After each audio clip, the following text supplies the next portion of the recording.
C'est quand même magnifique comme chanson. J'espère que vous ne pleurez pas devant votre écran. On en profite aussi pour dire maintenant qu'on est dans une safe place qu'on valide totalement les sacs Kabaya. Oui. Et qu'on est totalement ouvert. Tant que Marie ne peut pas venir nous cracher dessus, oui. Effectivement. Et on est totalement ouvert pour une collaboration future avec Kabaya. Évidemment. Mais c'est pas le sujet pour l'instant parce que nous accueillons aujourd'hui Goku.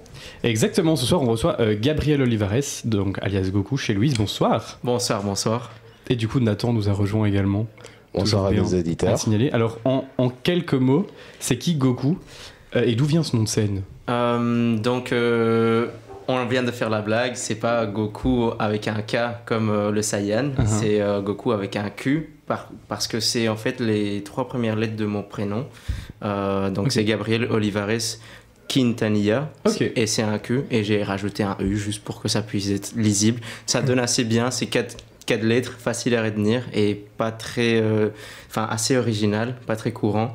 Donc ça, je pense, ça reste assez bien dans la tête des gens, c'est cool. Ouais. Et du coup, tu as quel âge et c'est quoi un peu ton parcours? J'ai 23 ans, je suis DJ depuis, ça fait un an. Je me suis lancé publiquement il y a un an du coup, mais j'ai pris beaucoup de temps pour pratiquer avant, je pense 3 ans au total que je me suis lancé dans la pratique du mixage et j'aime beaucoup.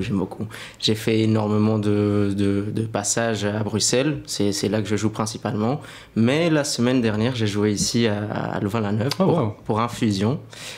C'était au Dude, c'était assez sympa. Trop bien. Je vous recommande d'aller le voir. Et d'ailleurs, je profite pour faire la promo de notre prochain événement avec Infusion, qui est du coup au 24 heures vélo sur un rooftop.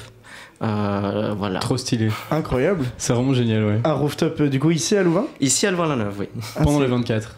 Oui, ça sera de 16 à 3 heures. Donc je serai en train de mixer avec aux côtés d'autres artistes comme Yokai voilà. Et ça va être assez sympa, je vous convie à venir. Faudrait que tu viennes sur notre rooftop à nous.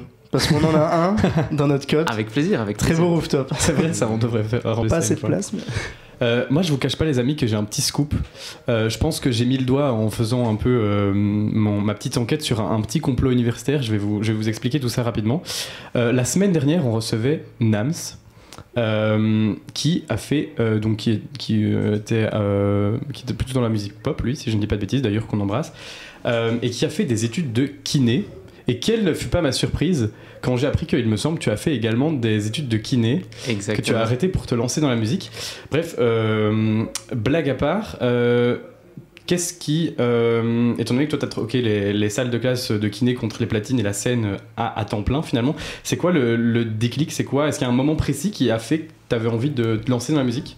Oui, franchement, j'aimais beaucoup la kiné, mais je me suis lancé à côté de ça parce que j'avais déjà entamé ma première année, j'avais réussi quelques cours, et la deuxième année de kiné, j'étais un peu moins motivé et je me suis lancé à côté un peu comme ça, en tant que DJ. Ça a commencé à bien me réussir, etc. Et la même année, malheureusement, j'ai pas réussi des cours comme par exemple physique, qui est très problématique au sein de la fac. Et donc ça m'a fait un déclic et je me suis dit autant investir toute l'énergie dans le truc qu'on fait déjà et qui me passionne vraiment.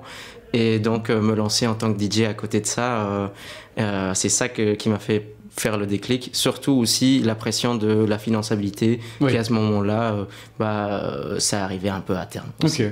Voilà. Et du coup, moi je pense à nos auditeurs qui sont principalement des étudiants ici à Louvain-la-Neuve, même si on a un peu notre famille aussi dans le chat, mais c'est ok, et qui auraient peut-être envie de se lancer dans la musique. Quand tu as annoncé à ton entourage que tu allais arrêter tes études et que tu allais te lancer dans la musique, c'était quoi les retours que tu as eu franchement, j'ai la chance, parce que je peux comprendre que c'est un sujet qui peut générer une problématique au sein de plusieurs familles, le fait de choisir plutôt une voie artistique qui était en fait un grand pari. Moi-même je me suis dit, une fois que j'étais lancé, je me suis dit après 6 mois, voilà, je suis un peu dans ce monde, je suis un artiste, et au final tout est très variable en fait, il y a presque rien qui est certain. Et donc j'ai eu assez des bons retours, heureusement, par chance, parce que ma famille, mon entourage, c'est un peu ma force aussi. Voilà, il y a notamment mon père, ma mère au Chili, et qui m'ont donné beaucoup de courage et qui m'ont dit, voilà, si c'est vraiment ça qui te passionne et tu as envie de faire ça, bah fais-le à fond. J'ai ensuite trouvé des études en rapport avec ça, à l'IFA PME. C'est organisateur et animateur d'événements musicaux.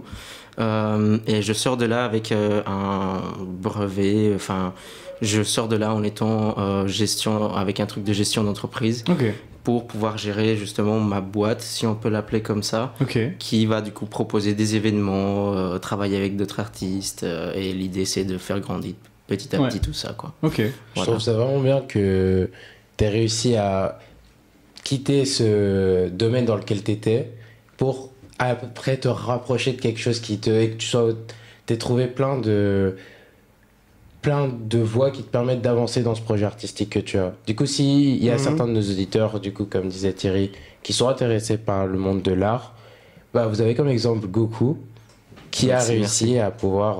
C'est super courageux, en vrai. Faut oser. Bah, c'est ça que je vous ai dit une fois que je m'étais lancé. 6 mois après, je me suis dit, oula, j'ai quand même choisi une voie plutôt artistique.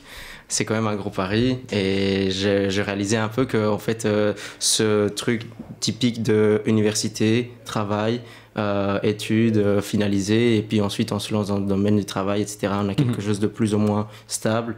C'est pas du tout ça. Et franchement, je suis quand même heureux d'avoir fait ce choix, parce que c'est ce qui me correspond le plus. Et si vous avez la même sensation, les gars, je vous parle aux auditeurs, bah faites-le. En fait, il faut aussi se donner les moyens avant. Moi, je me suis pas lancé en tant que DJ, j'ai abandonné les études comme ça et j'ai fait DJ. Pendant que je faisais les études, je me donnais déjà quelques moyens, je parlais à des gens. C'est surtout aller dans les soirées. Pour le DJing en général ou pour le travail du monde de la nuit, c'est aller en soirée, tu fais des contacts, tu montres que tu es motivé. Parce que ce truc de envoyer des DM ou des mails, etc., c'est 1 fois sur 10 seulement que ça fait son effet. Il n'y a rien de mieux pour les promoteurs, pour les collectifs, pour les gens qui sont là dans l'événementiel, de voir quelqu'un de jeune qui arrive dans leur soirée et qui est très motivé et qui leur dit, les gars, je suis très motivé, comment est-ce qu'on fait pour avancer ensemble ?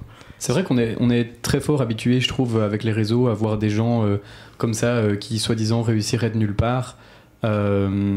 Et c'est vrai qu'on ne pense pas aussi à toujours tout le travail qu'il y a derrière, toute l'organisation qu'il y a derrière.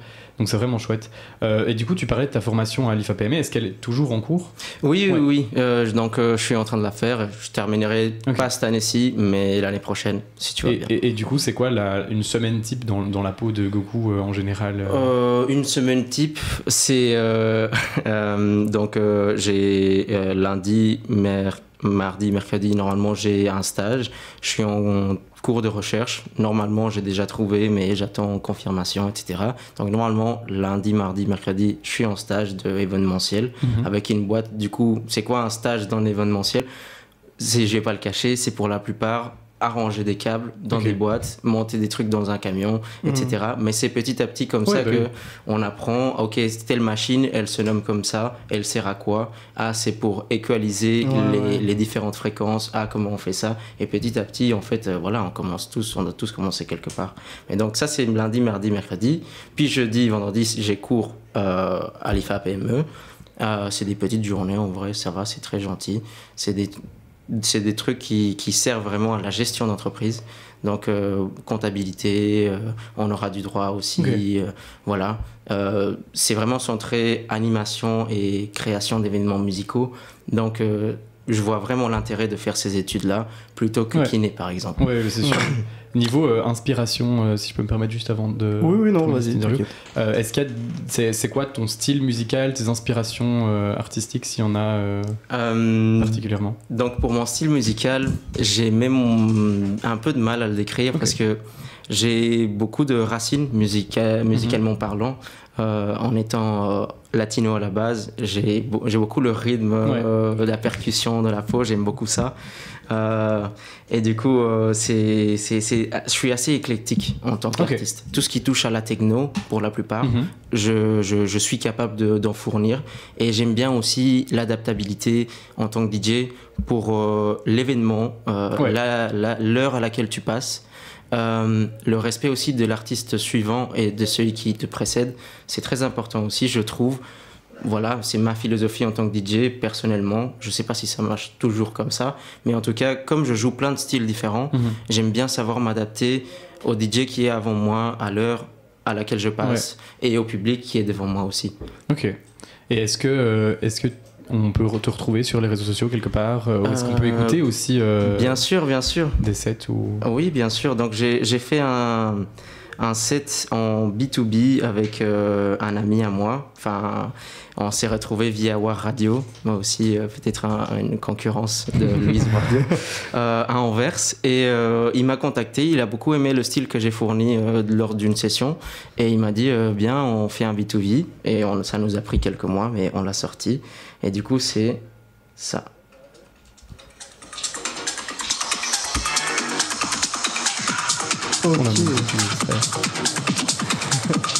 Et du coup, ça, on peut le retrouver où? Et on peut retrouver donc sur les réseaux Ça, c'est sur YouTube. Et vous pouvez me retrouver sur les réseaux en tant que Goku DJ tiré du bas. Ok. Donc G-O-Q-U.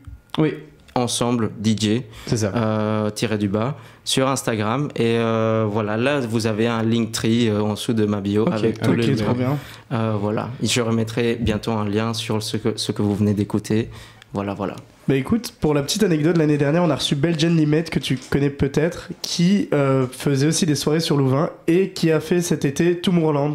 Oh waouh. Donc on te souhaite en tout cas vraiment bravo le à même elle. destin. Bravo à elle, ouais. Et nous, en attendant, on va s'écouter Shambhala de Anime. À tout de suite. Let's go.